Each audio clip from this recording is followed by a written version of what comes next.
Ya, Anda kembali bersama kami masih dengan Chico Jericho dan Mas Angga. Ini kalau Chico tadi ada, kalau memang bahasa, tadi kan bahasa kamu berapa lama Dialeknya. belajarnya jadinya? Untuk Dialeknya, aksen ya, dialeknya itu. Jadi yang pertama kita belajar dialek itu di Jakarta. Jadi kita reading, belajar di Jakarta. Kebetulan juga teman-teman ada yang orang Ambon. Ya udah kita belajar, ngobrol-ngobrol segala macam. Tapi yang uniknya itu, yang pada saat sampai di Ambon, sampai di Tulehu, itu mereka semua udah disetting untuk berbahasa, berdialek Tulehu semua. Jadi beda sama Ambon kota. Oh, jadi mau ditimpalin, wah, waduh, wah, tapi bukan apa nih, settingan salah dari nih. Mas Angga kan? Ya. Oh, settingan Angga dari semuanya udah dia. Jadi begitu Jadi saya sampai, inget-ingetin ya, ini ada yang mau datang, pokoknya siksa dia. kita kan pakai bahasa Ambon kota kan. Dan itu beda. Jadi pas saya nanya, dijawabnya apa beda tuh. Aduh, ini kayaknya perlu stay di sini deh. Dan itu akhirnya yang membuat pendalaman karakter Iya. seorang Sani di situ bisa didapat oleh Chico Jericho. Iya. Nah, kalau Mas Angga ini udah perlu dengan settingan dari awal ya, dari datangnya Chico di situ. Ini karena memang pendalaman karakter yang memang diharapkan ada di sini hingga pesan itu sampai kepada masyarakat yang menontonnya, kah? Iya, pertama karena misalnya contohnya dialek. Dialek itu bukan kita latihan ngomong, tapi dialek itu mendengar kan. Ketika dia sudah familiar dengan apa yang didengar, dia akan lebih gampang untuk keluar. Jadi itu yang kita revisi dari latihan di Jakarta dan di Tulehu. Tapi intinya adalah film ini maksud buat saya, film tuh yang paling penting adalah bagaimana kita bisa mendeliver cerita. Ini film bukan soal gambar cantik, bukan soal visual effect, tapi film itu gimana caranya mendeliver cerita. Nah, di kasusnya Cahaya dari Timur Beta Maluku ini, yang paling penting adalah bagaimana kita bisa mendeliver karakternya dulu. Dengan karakter bisa dideliver, ceritanya bisa dideliver. Jadi di sini si Pak Sani juga berperankah, berpartisipasi dalam film Cahaya? Banget. Ya, sangat. Sangat berperan di sini. Sani juga, selain mengajarkan Chico tadi. Iya, Sani. Jadi yang kesana tuh nggak Chico aja, semua pemain dari Jakarta. Karena dari 100% pemain, 10% kita dari Jakarta. Ada Syafira Ibu Yayang Senur, Abdurrahman Arif, Adul, ada Bung Rido, ada Leo Maitimu juga. Tapi yang 2 terakhir kan memang mereka orang sana. Yang 3 itu kita bawa ke sana juga. Kita treat dengan hal yang sama. Ini kan kalau kita lihat ada beberapa gambar terkait dengan konflik ya di Ambon kemarin. Nah, ini juga apa sebenarnya tanggapan dari masyarakat terkait dengan ya belum lagi dari settingan Mas Angga datang mau mengatakan kita akan melakukan film ini pasca atau perang Ambon nanti kemana? Apa pendapat dari masyarakat? Kita akan lanjutkan perbincangan ini usai jeda pemirsa, tetaplah bersama. Pemirsa, untuk mengupas lebih dalam mengenai film baru ini telah hadir di studio sutradara Cahaya dari Timur Angga Dwi Masasongko dan juga pemeran utama pria Chico Jericho. Selamat siang Mas Angga dan juga Chico. Terima kasih telah hadir di Jurnal Siang.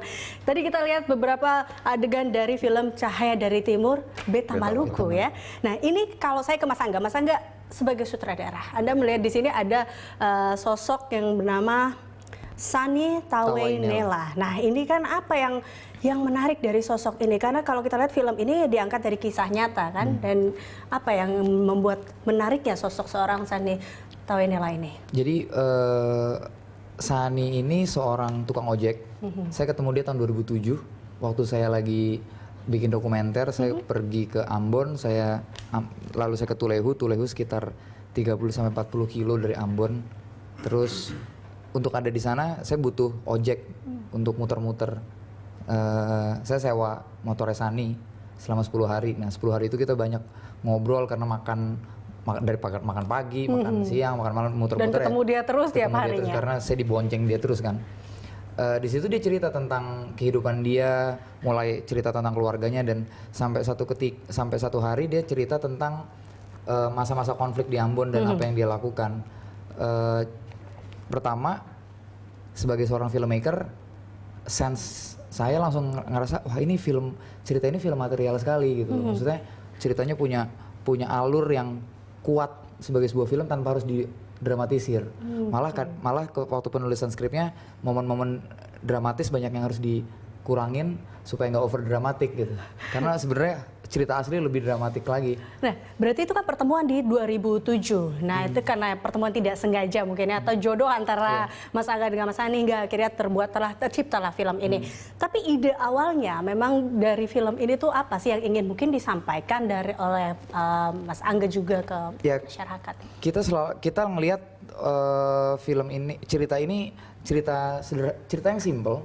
Cerita tentang satu orang tukang ojek yang melakukan hal yang menurut dia kecil. Saya cuma ngelatih bola anak-anak kok supaya saya nggak mau lihat anak-anak ikut konflik. Tapi sebenarnya itu jadi hal besar karena dia nggak cuma menyelamatkan anak-anak, tapi dia juga ngasih harapan ke anak-anak itu. Karena anak-anak itu sekarang banyak yang jadi pemain profesional dan memperkuat timnas. Oh, oke. Dan di satu sisi waktu tahun 2006 ketika mereka masuk final di Piala Medco, itu ajang PSSI untuk U15 seluruh Indonesia. Acara final yang disiarin sama televisi itu bikin satu momen di mana rekonsiliasi itu dalam grassroots itu terjadi secara nyata ketika orang udah nggak peduli lagi dia Kristen, dia Islam. Kalau ada TV di gereja yang Islam masuk gereja, yang kalau ada TV di masjid yang Kristen juga bisa. Jadi di sini bisa dikatakan bahwa ide awalnya memang bisa dilihat bahwa pesan yang ingin disampaikan memang tadi kalau kita lihat di tagline-nya adalah perdamaian lewat sepak bola yang di situ munculnya dengan adanya itu. Dan yang lebih penting sebenarnya esensinya adalah film ini bercerita tentang resiliensi sosial. Resiliensi sosial. Gimana kemampuan masyarakat kita, kemampuan kita bangsa Indonesia ketika kita punya masalah konflik sosial atau masalah sosial kayak bencana segala macam, ketika negara nggak bisa hadir, masyarakat bisa jadi solusi buat mereka sendiri. Sebenarnya itu sih. Oke, baik. Saya ke Ciko dulu nih. Ciko, ini adalah bisa dikatakan mungkin film pertama layar lebar Ciko di sini. Betul. Nah, apa yang bikin Ciko akhirnya menarik dengan film Cahaya dari Timur Beta Maluku ini? Ya, ini emang debut pertama film pertama lah buat saya. Film ini jodoh saya. Jodoh? Kenapa nih? Bukan Bella jodohnya. Oke. Itu out of topic. Oke, kembali lagi. Saya bilang film ini emang buat saya karena emang ada 3 kali panggilan untuk casting film ini dari manajemen kebetulan. Pada saat itu emang saya kebetulan pengen menambah pengalaman di dunia seni peran untuk nyari film gitu lah yang bagus apa. Ini dapat 3 panggilan Cahaya dari Timur itu selama 2 bulan. Tapi kebetulan waktu itu waktunya nggak bertepatan untuk datang. Akhirnya saya nggak datang selama 2 bulan tuh. Di bulan terakhir, bulan Juni, saya nanya lagi masih ada nggak castingan film. Terus katanya pihak manajemen saya bilang masih ada Cahaya dari Timur. Oh masih ada nih. Oh ya udah oke. Datang. Ya puji Tuhan akhirnya saya dipercayakan Angga untuk memerankan tokoh Sani ini. Jadi pas pertama itu karena hanya ada calling bahwa tinggal Cahaya dari Timur doang nih yang tinggal buka casting, atau karena memang Ciko ngerasa lucu nih, bagus nih kayaknya cerita ini gitu. Belum tahu juga pas awal. Belum tahu. Jadi pas datang casting dites kasih tahu sinopsis sedikit. Ya pokoknya intinya tentang ya lihat situ kan ada tentang bola, harus jadi pelatih bola di situ kan. Gimana ya? Ya udah oke. Soalnya kebetulan untuk sepak bola sendiri saya bukan orang yang terlalu maniak sama sepak bola, cuman ya nonton aja gitu. Kalau emang mau main ya banget tuh dia. Soal bola. Kalau soal bola ya gitu, kalau misalnya main ya main iseng-iseng ya, bukan hobi. Kayak begitu. Jadi nggak begitu terlalu paham bagaimana cara ngelatih bola, karena mereka itu kan punya teknik-tekniknya kayak berlari, gimana cara ngedribbling bola, gimana cara kayak bahasa-bahasa pelatih itu seperti apa gitu. Berarti pada saat awal ditanya bahwa akan memerankan seorang pelatih sepak bola, ini antara maju nggak ya atau malah ragu-ragu seperti itu jadinya? Sempat berpikir kayak begitu, kayak wah jadi pelatih sepak bola. Ya udahlah oke lah. Ya biar gimana pun kan kita juga harus keluar dari comfort zone ya kan, untuk coba hal yang baru. Ya udah oke. Maju. Akhirnya maju. Nah ini akhirnya langsung ketemu sama Mas Angga. Ketemu sama Angga. Gimana nih? Bisa-bisa langsung di. Ya jadi kalau saya memang cenderung sebagai director emang cenderung untuk film ini saya pengen pakai yang pemain baru waktu itu. Maksudnya yang pertama kali di film karena Sani ini karakter yang unik. karakter yang kalau dia nggak jadi superhero di film. Dia karakter yang kalau orang banyak ngelihatnya dia hebat, dia baik, tapi untuk sebagai seorang suami dan seorang bapak, dia bukan bapak dan suami yang baik sebenarnya. Oke. Mas Angga, kita akan lanjutkan apa alasannya dia akhirnya memilih Chico Jericho untuk memerankan si Pak Sani ini. Kita akan lanjutkan pemirsa usai jeda berikut, tetaplah bersama kami di Jurnal. Dan pemirsa, dialog kami lanjutkan masih dengan Mas Angga dan juga Chico Jericho. Tadi kita terpotong, apa yang membuat Mas Angga akhirnya memilih Chico atau jatuh cinta akhirnya ke Chico untuk memerankan peran utamanya ini? Apa nih? Iya, tadi karena saya bilang maksudnya secara karakter kompleks sekali. Terus saya ngelihat bahwa ini antara aktor yang bener-bener kawakan atau yang bener-bener baru, jadi kita bisa drill. Ada dua yang kita incer, dua-duanya bentrok sama jadwal, sampai akhirnya yaudah deh kita cari siapa sih yang baru, yang belum pernah main film, tapi sudah familiar sama kamera. Di list ada nama Chico Jericho, panggil, ya udah panggil. 2 kali nggak mau dipanggil, 2 kali nggak datang. Wah, ini orang sinetron saya sombong nih, kita mikirnya gitu. Ya udah, tapi pas panggilan ketiga Chico datang, Chico coba casting, saya ngelihat ada potensi yang belum keluar gitu dari Chico, dan saya ngerasa ini yang saya cari. Walaupun mungkin video casting itu nggak sempurna, tapi di situ yang saya cari. Maksudnya saya lebih, ketika saya nggak dapet 2 target aktor kawakan ini, saya mendingan punya aktor kayak Chico yang siap di drill dan secara range-nya masih bisa diapa-apain nih, Kak. Ibaratnya kayak kalau kanvas itu masih putih lah, belum ada lukisannya. Oke, nah ini kalau kita ke proses pembuatan, tadi adalah proses castingnya. Ini kita belum masuk proses pembuatan deh. Ini ngelihat proses untuk menuju pengambilan gambar. Pasti ada juga kita harus melihat lokasi, seperti itu, observasi. Nah, ini berapa lama untuk melihatnya itu? Proses dari pertama kali saya sama Glenn bilang, oke, kita bikin film ini. Itu dari tahun 2010.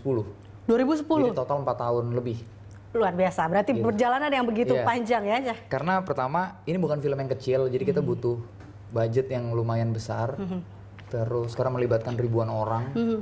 Terus kemudian kita coba jalan ke produser-produser, banyak yang menolak karena ngerasa film ini sensitif karena ada unsur saranya. Sampai akhirnya saya sama Glenn mutusin, yaudah deh kita cari fundingnya sendiri, kita danain sendiri, kita produserin sendiri. Tadinya kita nggak mau produserin sendiri, kita mau cari produser, cari rumah produksi yang mau produksi ini. Tapi akhirnya kita putusin untuk kita produksi sendiri. Dan keputusan itulah keputusan yang akhirnya membuat perjalanan makin berdarah-darah. Oke. Berarti ada banyak, ya dibilang berdarah-darah, berarti di sini juga ada kendalanya kan? Karena kalau tidak salah juga sempat tidak boleh diizinkan untuk mengambil gambar atau masuk ke memang ada adegan kerusuhan yang kita nggak bisa diambil di Ambon karena secara geografis dan suara-suara itu, misalnya suara ledakan, suara tembakan itu bisa dimanfaatkan oleh orang tidak bertanggung jawab. Jadi kita bikin syutingnya di kota lain, kita blok, kita jadiin kayak Ambon, gitu. Dan itu yang cukup costly, gitu. Memakan banyak biaya dan di situ makanya dibutuhkan pendonor pada saat itu. Oke, Chico ini kalau dalam peran ini kan kalau dilihat Chico juga melakukan observasi juga kah? Untuk mengenal. Bukan observasi sebenarnya, dia kita siksa. Oh, disiksa. Jadi kan dia harus memerankan Pak Sani di sini Sani. Nah, ini adakah mungkin Chico berkenalan dengan Mas Pak Sani, hidup bersama dia atau seperti apa mungkin? Itu penting banget. Nah, gimana? Selain dialek Sani itu kan berdialek itu bahasa dengan menggunakan dialek Tulehu, Ambon, tapi rimnya Tulehu. Jadi kan ada Ambon, rim Paso, rim Tulehu segala macam. Coba kita tes dulu seperti apa? Kalau Ambon dulu, yang biasa orang dengar. Ambon dulu. Saya mau ke mana? Oke. Selanjutnya? Yarwe Wapema. Jadi berbeda ya? Sangat berbeda. Jadi tiap desa tuh beda. Oke. Jadi kita nyebrang desa, dialeknya beda lagi. Beda lagi. Dan itu adalah tantangan terberat Chico berarti? Bukan juga sih, sebenarnya kayak tantangan terberatnya tuh gimana caranya supaya saya bisa kawin sama karakter Sani. Jadi saya bukan menjadi Sani, tapi saya itu Sani Tawenela. Nah, bagaimana Chico akhirnya mencoba untuk menjadikan bahwa saya ini Sani?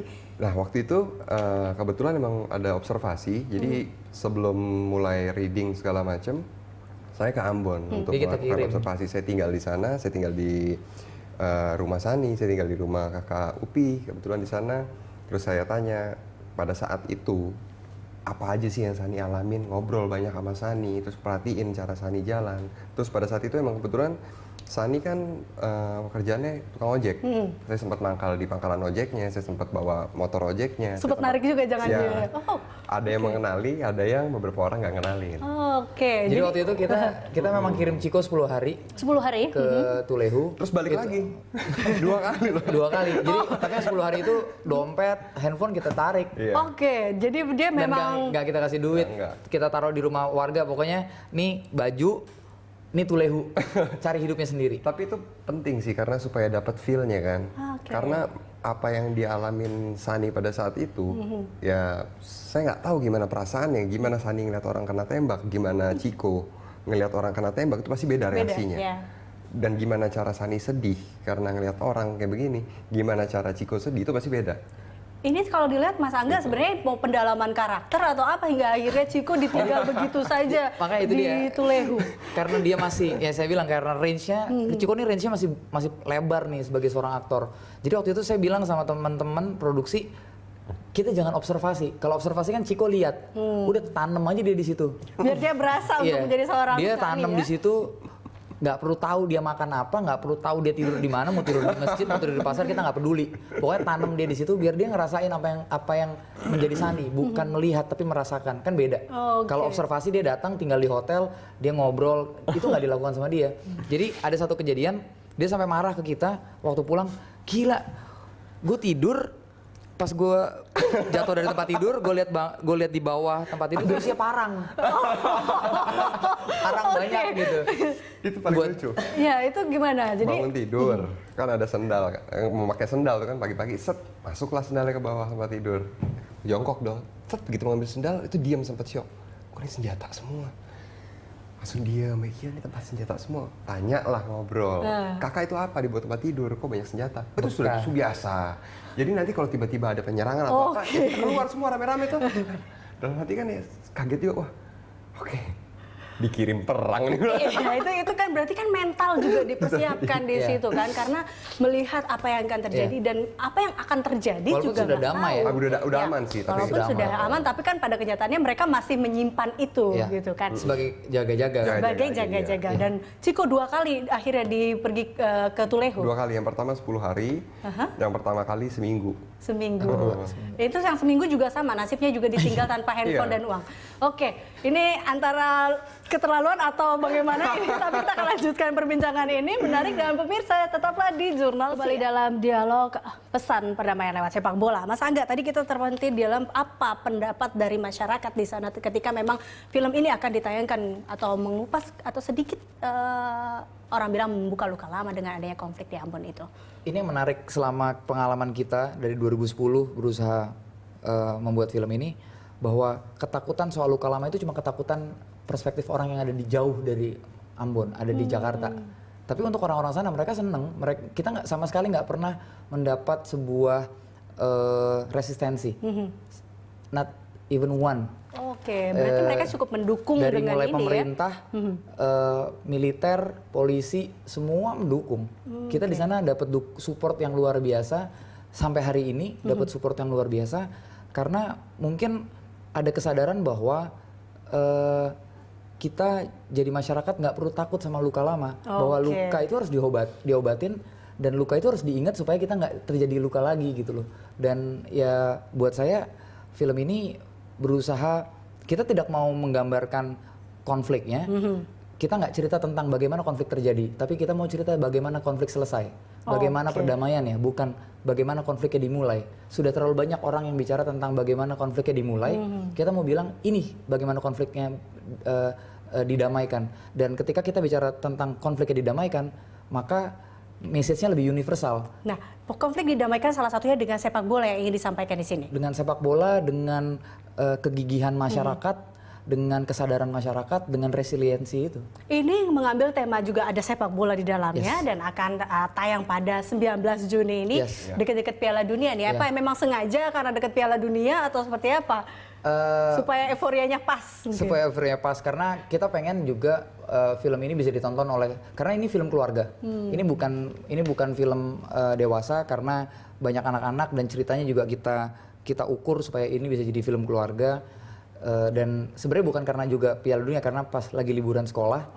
Jadi kita berharap keluarga bisa datang, banyak orang yang bisa nonton dan bisa dapet satu, saya nggak mau bilang mungkin inspiratif itu kata yang terlalu jauh, tapi paling nggak saya mau bilang orang bisa dapat pelajaran lah dari kehidupannya Sunny, supaya suatu hari nggak perlu lagi kejadian konflik yang dipicu oleh perbedaan agama. Menurut saya sebagai orang Indonesia, kita jangan selalu ngomong kita satu, tapi menurut saya yang paling penting adalah mari rayakan perbedaan kita. Oke, itu adalah pesan yang diharapkan dapat diambil oleh masyarakat. Kalau dari Chiko mungkin ada pesan biasanya yang dapat dari menjadi seorang Sunny di sini itu mengubah karakter Chiko nggak dalam kehidupan, atau pesan Iya, apa sangat. yang Karena Chiko Sunny itu orang yang pantang menyerah. Jadi yang paling saya ingat itu Sunny itu pernah bilang, kalau katong pun satu keinginan pada bikin hidup lebih baik. Bahasa Indonesia. Jadi kalau kita punya satu keinginan untuk bikin hidup yang lebih baik, nggak ada satu orang pun yang bisa bikin kita hancur, gitu loh, untuk mencapai keinginan kita. Oke, dari film ini begitu banyak pesan yang ingin disampaikan. Banyak. Khususnya pesan perdamaian sih. Perdamaian dan perbedaan itu sebenarnya memang indah, tidak hanya satu, tapi kita cobalah untuk menghormati perbedaan itu, Betul. seperti itu. Baik, terima kasih Mas Angga dan Chiko Terima Jericho kasih banyak. telah hadir bersama Terima kami, kasih. dan saksikan untuk Cahaya dari Timur, Beta Maluku, Juni ya, 19 Juni sudah ini. rilis. Sudah 19 Juni sudah rilis. Baik, dan pemirsa Jurnal Siang masih akan kembali dengan rangkaian informasi lainnya. Tetaplah bersama kami.